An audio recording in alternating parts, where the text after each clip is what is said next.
শিক্ষা উপদেষ্টা মহোদয় জনাব সিআর আবরার স্যার উনি খুবই অমায়িক একজন মানুষ। তার জায়গা থেকে সে আমাদেরকে বলেছে, বাবা আমাদেরকে ভরসা করতে হবে, আমরা কোনো রাজনৈতিক সরকার না, আমরা অন্তর্বর্তীকালীন সরকার, আমরা জনগণের জন্যই কাজ করছি।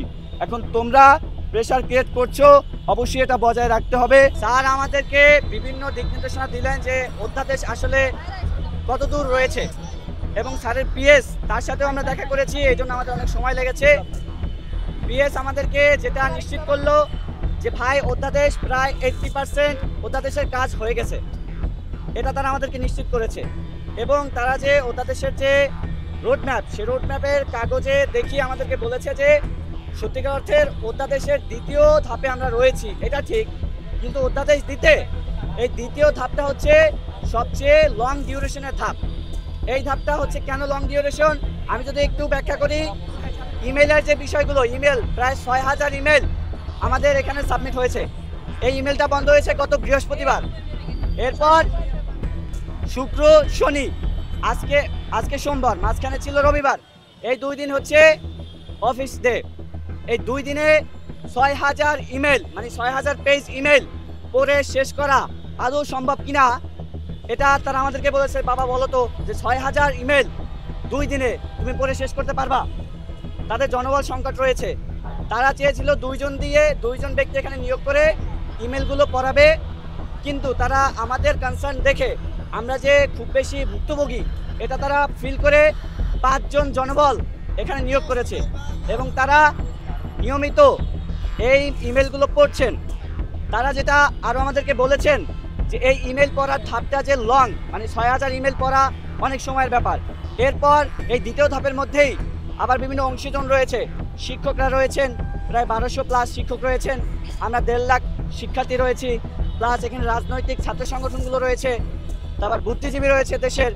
সবার সাথে আলাপ আলোচনা না করে তারা তাদের দায়িত্বশীল জায়গা থেকে কোনো একটা সিদ্ধান্তে আসতে পারে না, যার কারণে তারা আমাদেরকে এটা বলেছে যে ভাই তোমরা যে চাচ্ছ আগামী 3 দিন 4 দিনের মধ্যে আমরা অধ্যাদেশটা দিয়ে দিব, এই ডেট আমরা তোমাদেরকে দিতে পারবো না, এটা তোমাদের কাছে আমাদের পক্ষ থেকে একটা প্রতারণা হবে।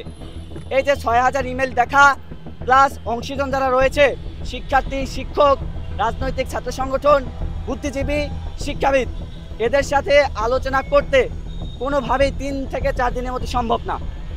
এরপর তারা বলেছে যে পরবর্তী যে ধাপগুলো রয়েছে প্রতিটা ধাপই 2 থেকে 4 দিনের মধ্যে শেষ করা সম্ভব। এবং সর্বশেষ যে ধাপ ক্যাবিনেটে ওঠা, এই ক্যাবিনেটে উঠাইতে গেলে আমাদের মাননীয় প্রধান উপদেষ্টা মহোদয়কে থাকতে হবে, এবং ক্যাবিনেটের, অর্থাৎ ক্যাবিনেট বলতে বর্তমান উপদেষ্টা পরিষদের যারা আসলে এটার সাথে সংশ্লিষ্ট তাদেরকে থাকতে হবে। এখন শেষ পর্যায়ে গিয়ে যদি তারা সবাই দেশে তখন থাকে তাহলে এটা খুব দ্রুত হওয়া সম্ভব। এখন যদি প্রধান উপদেষ্টা মহোদয় তখন যদি কোথাও বিদেশে সফর থাকে, সেক্ষেত্রে হয়তো সময় 2, 3 দিন, 4 দিন, 5 দিন বেশি লাগতে পারে। তাহলে মোটা দাগে তারা আমাদেরকে যেটা বললো, বর্তমান যে ধাপে আমরা রয়েছি সেই ধাপটা হচ্ছে সবচেয়ে বেশি লং ডিউরেশন ফেজ। উপদেষ্টা পরিষদে এটা পাস হওয়া এবং রাষ্ট্রপতির সিগনেচারের মাধ্যমে অধ্যাদেশ হয়ে যাওয়া, এই ধাপটা হচ্ছে, মানে এই ধাপটা হচ্ছে আরেকটা হচ্ছে বড় ধাপ, কিন্তু বর্তমান ধাপের চেয়ে অনেকটাই ছোট। সো আমরা তার কাছ থেকে আলটিমেটলি যে জিনিসটা জানতে চাইলাম যে স্যার আমরা যদি পার্সেন্টেজ হিসাব করি আমাদের অধ্যাদেশ হওয়ার কাজ কতটুকু হয়েছে। তিনি বললেন এই লং ফেজটা যদি হয়ে যায়, এই লং ফেজটা হয়ে গেলে তুমি ধরে নিও তোমার 80% অধ্যাদেশের কাজ হয়ে গেছে। এখন আমরা বিশ্ববিদ্যালয় পর্যায়ে পড়াশোনা করা শিক্ষার্থী, আমরা সব কিছুই বুঝতেছি যে এতগুলো ধাপ আমরা যেভাবে বলতেছি আগামী 3-4 দিনের মতো অধ্যাদেশ দিয়ে দেওয়া, সেটা তাদের দায়িত্বশীল জায়গা থেকে করা সম্ভব হয়ে ওঠে না। আসলেই শিক্ষা উপদেষ্টা মহোদয় জনাব সিআর আবরার স্যার উনি খুবই অমায়িক একজন মানুষ। তার জায়গা থেকে সে আমাদেরকে বলেছে, বাবা আমাদেরকে ভরসা করতে হবে, আমরা কোনো রাজনৈতিক সরকার না, আমরা অন্তর্বর্তীকালীন সরকার, আমরা জনগণের জন্যই কাজ করছি। এখন তোমরা প্রেশার ক্রিয়েট করছো, অবশ্যই এটা বজায় রাখতে হবে, তাহলে কাজটা হয়তো আর একটু তাড়াতাড়ি হবে, কিন্তু তোমরা এমন কোনো পরিস্থিতি সৃষ্টি করো না যাতে আমাদের জন্য কাজ করতে অনেকটা বিড়ম্বনায় পড়তে হয়। সুতরাং আমরা আলটিমেটলি আজকে তাদের কাছ থেকে এইটুকু আশ্বাস পেলাম যে অধ্যাদেশের 80% কাজ এই ফেজটা শেষ হলেই 80% কাজ হয়ে যাবে। সুতরাং এখানে শিক্ষার্থী যারা রয়েছে এবং আপনার সাংবাদিকবৃন্দ যারা রয়েছেন, আমাদের ভিতর থেকে মেসেজ এটাই যে 80% কাজ প্রায় শেষ আমাদের অধ্যাদেশের। আমাদের মধ্যে 2 জন আহত রয়েছে।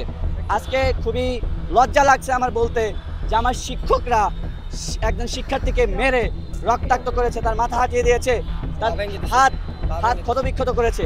আরেকটা শিক্ষার্থীর পা অনেকটা মচকে গিয়েছে নাকি ভেঙে গিয়েছে এরকম। আবার 2 জন এই আন্দোলন চলাকালীন 2 জন শিক্ষার্থী সেন্সলেস হয়ে গিয়েছে। একজন ঢাকা মেডিকেলে, তাকে ইসিজি পর্যন্ত করাতে হয়েছে।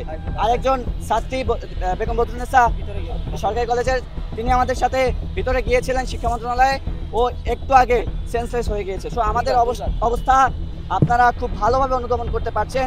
আমরা মানসিকভাবে শারীরিকভাবে খুবই মানবতার জীবনযাপন করছি। 1.5 লাখ শিক্ষার্থী